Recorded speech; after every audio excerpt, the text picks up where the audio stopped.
If you're like most people, your day is a hectic blur where the amount of things that you need to accomplish each day only grows larger and larger. With this increased workload comes the sense that you're just not getting as much done as you used to. Tasks that should have been completed today are being put off for tomorrow. When tomorrow comes, they are put off again for yet another day. It's a vicious cycle, and you know you need to break it, but how? While it may seem like the days are getting shorter, they are not.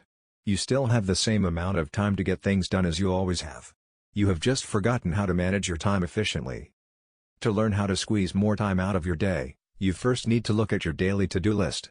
Is it too large or overly ambitious? Trim away the excess and keep only those activities that you absolutely have to finish. List these in order from the most important to the least important. At the end of your list, throw in 1 or 2 activities that you would like to get done but don't really need to necessarily finish today. As your day progresses, refer to your list often to stay motivated to complete the tasks at hand. If other tasks come along that are not on your list, nix them and put them on the next day's list.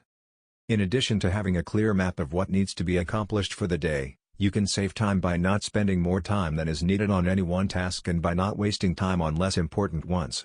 Here are a couple of common time zappers.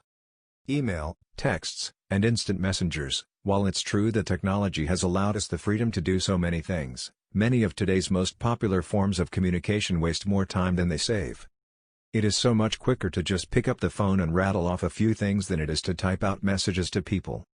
Granted, text messages and emails are a great way to send out a single message to multiple recipients, but if you only need to communicate with one person, the old-fashioned phone call might be your best bet.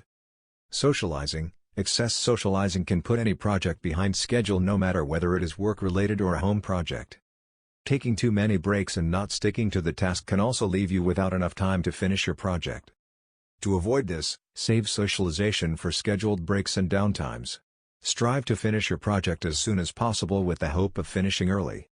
Remember, what we put off for tomorrow will still be there tomorrow, but if you finish your work ahead of time, tomorrow could be a day of rest and relaxation. And we all could use more days like that.